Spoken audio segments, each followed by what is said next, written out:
dan Yang berhormat Datuk Hanifah Timbalan Menteri Ekonomi,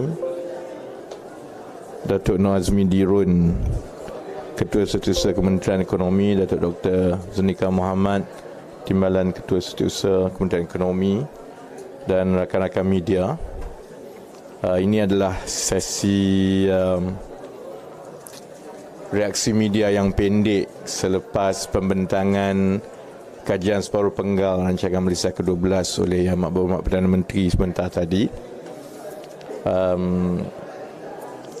Rancangan Malaysia ke-12 dibentangkan di Parlimen tahun 2021, dan selepas saja pembentangan itu banyak perkara yang telah berubah. Pertamanya ialah kerana semasa ia dibentangkan pun negara masih lagi belum keluar dari kemeluk COVID, dan kesan kepada ekonomi negara seperti yang telah dihuraikan oleh Yang Berhormat Datuk Seri Anwar tadi adalah besar. Pada masa yang sama, akibat daripada kemeluk COVID seluruh dunia, keadaan ekonomi global semakin mencabar. Perkara-perkara yang mengesani negara, contohnya kenaikan inflasi sebelum ini di Malaysia semakin reda, tapi di negara-negara lain terus berlaku. Sebab itu kita tengok contohnya tindakan demi tindakan yang mengganggu kelancaran ekonomi global, termasuklah soal harga minyak yang sebenarnya kekal tinggi. Kemudian yang terbaru di India, keputusan untuk menghalang ekspor beras contohnya. Dia gangguan rantaian bekalan makanan yang berpunca daripada COVID itu berterusan sehingga sekarang, dan dunia masih lagi bergelumang dengan cabaran itu, keadaan inflasi, keadaan kadar faedah dan sebagainya. Jadi itu juga banyak menukar pelbagai kebijakan dan perancangan yang telah dibuat semasa RMK12 dibentangkan dahulu. Dan yang mutakhir sudah tentu ialah sejak November yang lalu kita ada pertukaran kerajaan yang baru. Maka rancangan Malaysia ke-12 yang dibentangkan dalam tahun 2021 itu perlu dijajarkan, terutamanya kepada kerangka ekonomi madani dan juga dengan pelan-pelan ekonomi sektoral yang lain. Sebahagiannya itu telah pun dibentangkan pun, termasuklah pelan peralihan hala tuju tenaga, kemudian New Industrial Master Plan, dan yang akan banyak lagi kan. Jadi saya nak ambil peluang ini untuk mengucapkan terima kasih kepada keseluruhan warga kerja Kementerian Ekonomi yang bertungkus lumus menyiapkan kajian separuh penggal ini dari hari pertama saya masuk pejabat pada 3 Disember, kerana kajian separuh penggal ini bukan seperti kajian separuh penggal yang lepas-lepas. Ia bukan semakan untuk melihat berapa yang telah berjaya dan berapa yang masih lagi dalam pelaksanaan. Ia hampir satu pelan ekonomi dan pelan pembangunan negara yang baru 100%. Jadi tugas itu menjadi begitu mencabar, dan alhamdulillah ia berjaya dihasilkan dengan baik, dengan sumbangan 100% daripada kaki tangan dan penjawat awam, tanpa kita perlu bergantung kepada khidmat luar.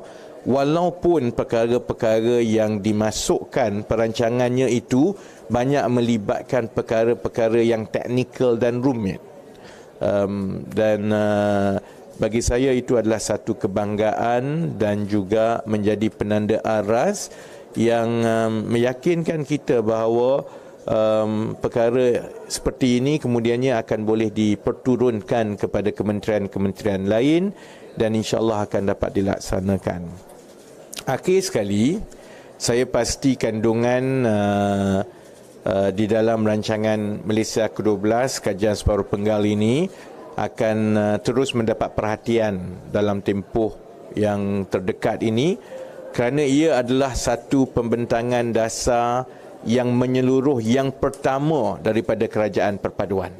Sebab itu ia mendapat tumpuan kerana sebelum-sebelum ini kalau belanjawan itu hanyalah mengenai perbelanjaan bagi tahun 2023. Kalau kita cakap pasal ekonomi, kerangka ekonomi madani, ia melibatkan ekonomi, kan. Kalau pelan peralihan tenaga itu sektoral. Kajian Separuh Penggal ini adalah perancangan menyeluruh yang memberi gambaran terbaik mengenai bagaimana kerajaan perpaduan ini akan mengubah bukan saja struktur ekonomi pentadbiran negara kita, tetapi bagaimana ia akan mengesani kehidupan setiap rakyat Malaysia dalam semua aspek. Dan saya galakkan seberapa ramai orang ramai untuk terus meneliti. Kita ada dokumen-dokumen yang pelbagai. Dokumen penuh itu panjang dan tebal. Kita juga akan ada ringkasan, dan selain daripada video dan kandungan dan temu ramah, insyaAllah kita akan tumpukan tempoh terdekat ini untuk memastikan seberapa ramai rakyat kita memahami dan boleh mengenal pasti bahagian mana di dalam KSP ini yang boleh membawa perubahan yang lebih baik kepada kehidupan mereka. Yang lain itu saya serahkan kepada soalan media. Pasal RMK dululah, kalau ada soalan lain pun. Ya. Komen sikit 15 bilion tambahan, adakah ia memberi impak kepada Penggal?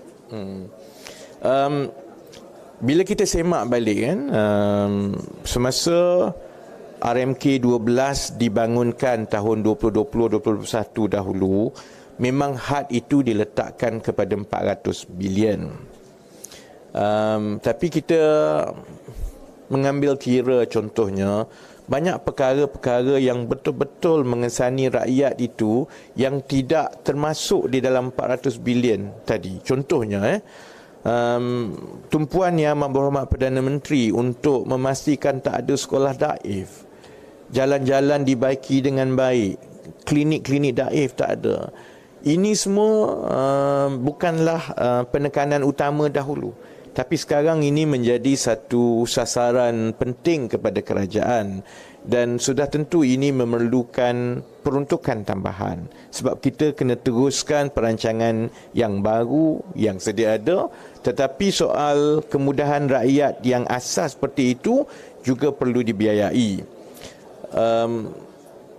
Tambahan 15 bilion itu menjadikan siling 415 bilion untuk RMK12 ini telah pun dipersetujui mengambil kira jangkaan kita bahawa kita akan kekal di dalam sasaran defisit 3.5% menjelang tahun 2025. Bermakna kita yakin kita boleh berbelanja lebih dengan peruntukan yang lebih tanpa perlu berhutang lebih.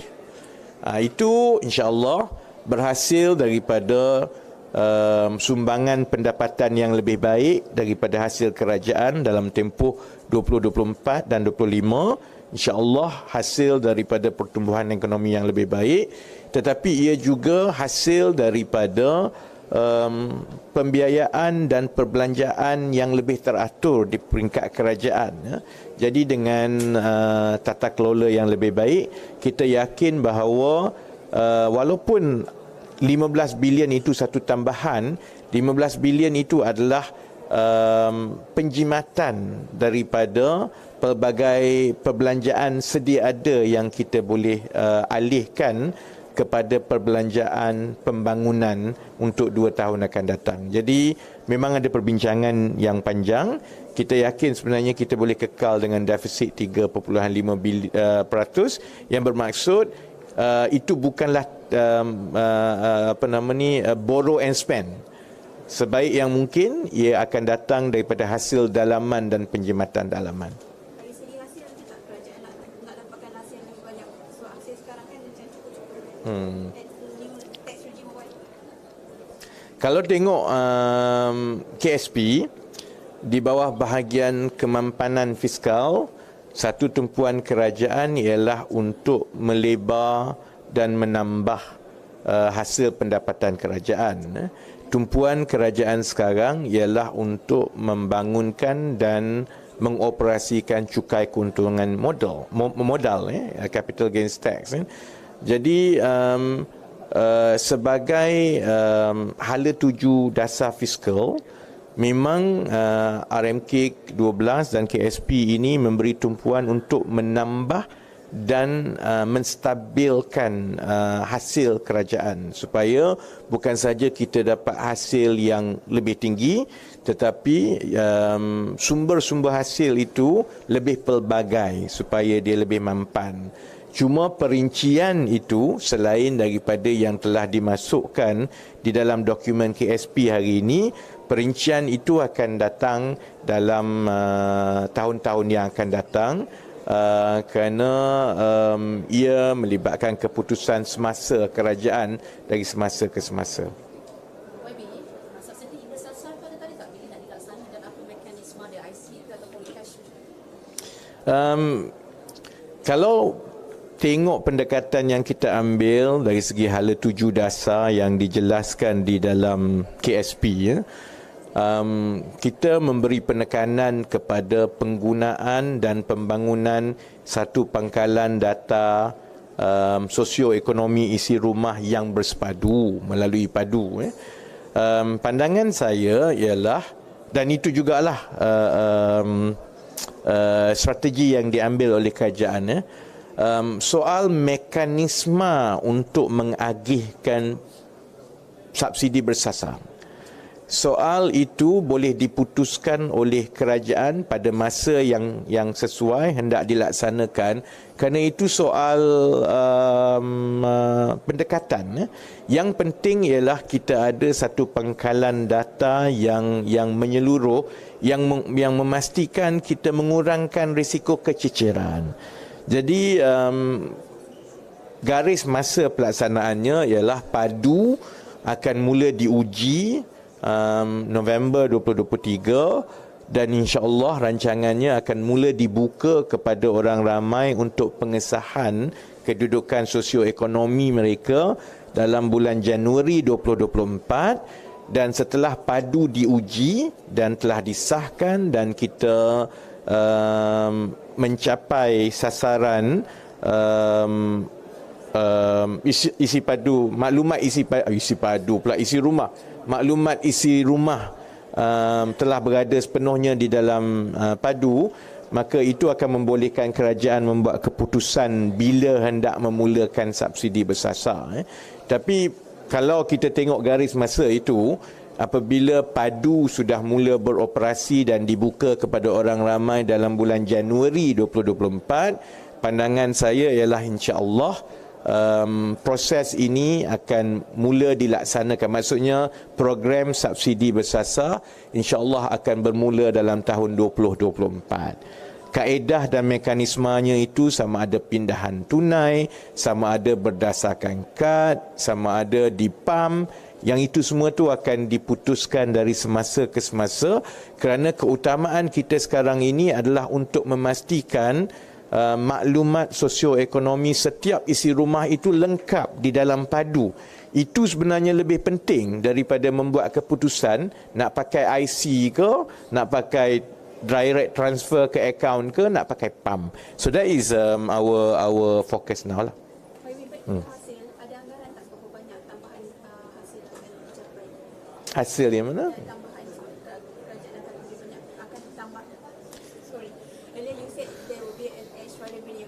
So do you have any Yang itu sebenarnya lebih baik kita tunggu kepada belanjawan setiap tahun. Kan? Jadi bila kita tumpu KSP, kita mengambil sasaran-sasaran makro lah. Dan sudah tentu ada unjuran, kan.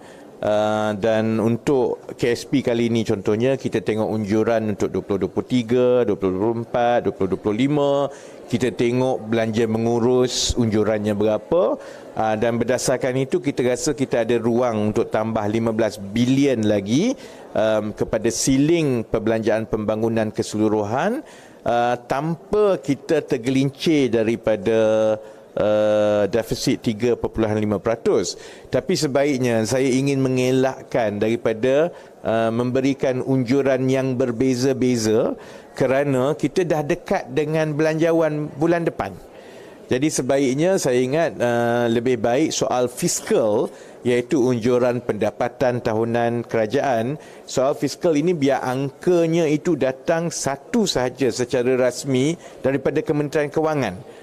Kerana Kementerian Ekonomi bertanggungjawab kepada perbelanjaan pembangunan dan keseluruhan perencanaan ekonomi, tetapi sebenarnya tanggungjawab fiskal itu is Kementerian Kewangan. So the number has to be from them, and it's better that we just get one consistent number, and that number is usually will be elaborated during the budget. Jadi kita tunggu bajet ini dan bajet tahun depan. Will the government consider reintroducing GST during the 12th plan? I think I've mentioned just now that one of the strategies is to widen our revenue base.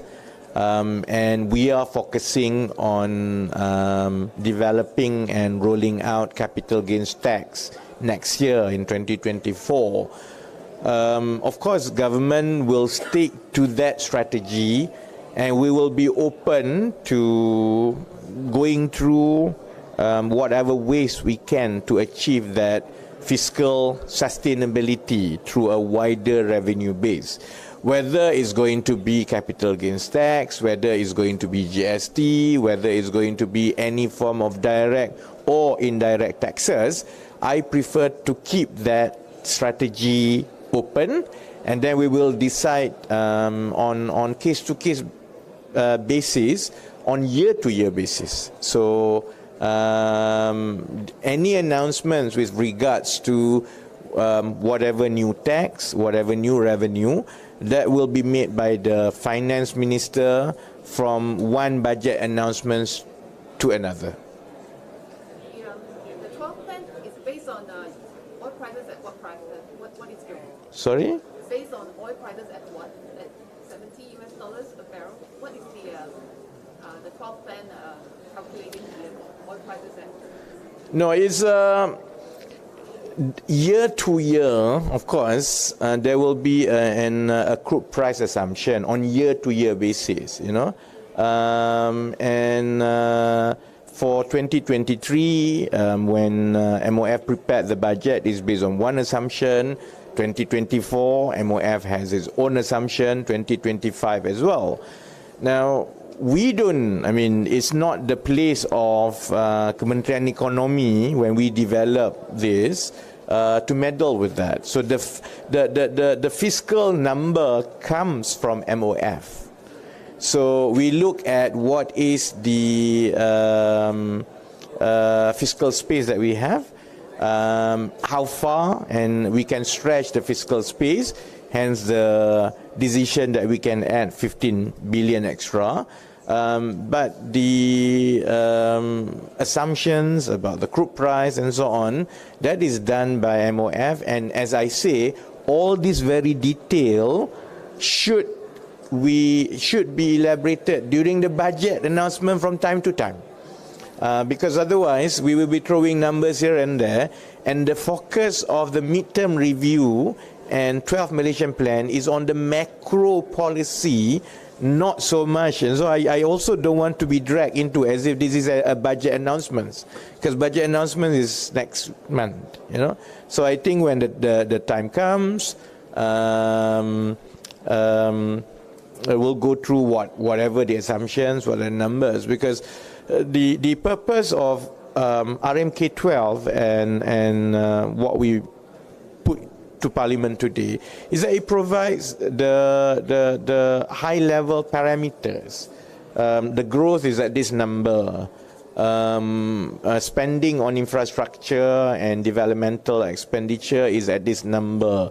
Deficit target is at this number. This becomes the prerequisites when MOF runs the annual budget year after year, because you have to stay within these targets, and all these assumptions, prices, revenue, actually change on year-to-year basis. It's not decided at the RMK12 planning.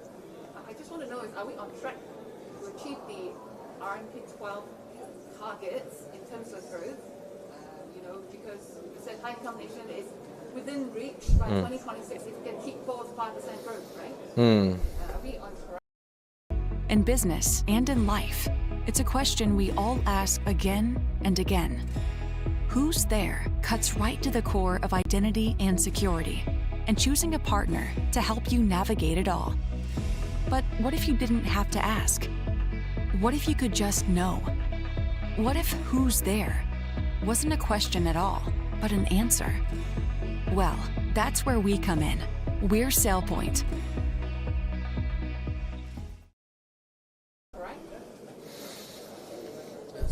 Yes, I think, of course, I take like 3 seconds pause is because it's a challenge. And the challenge is because the global economy remains uncertain, and we keep track very closely with what is happening in China. And China is our big trading partner. And whatever slowdown in China will definitely has a spillover effect to us. So it's in the next few months, in the next few quarters, is an understatement to say that growth target is a challenge for us. Yet, we've also seen the immediate and good effect each time this administration rolls out a new sectoral policy. We've seen that during the rollout of NETR. We've seen it during the rollout of the new industrial master plan. So I also feel that despite all these global challenges, and economic headwinds, there is a lot of interest among investors to come and participate in our new growth narrative. So what we are expecting is that to go through the short-term challenges in the next 6 months, 9 months, and build the foundation for these high-growth, high-value sectors that can bring in new kind of investments in the next 2 years. And the combined effect of this, maintaining the resilience of our existing growth trajectory and building the foundation for the next growth narrative based on the high growth, high value sectors that we've outlined in the document, the combined effect of this will allow us to remain on track to achieve the growth target of RMK12 by the end of 2025, and from there to make sure that we will be able to achieve high income nation status by 2028, because the window is expected between 2026 to 2028.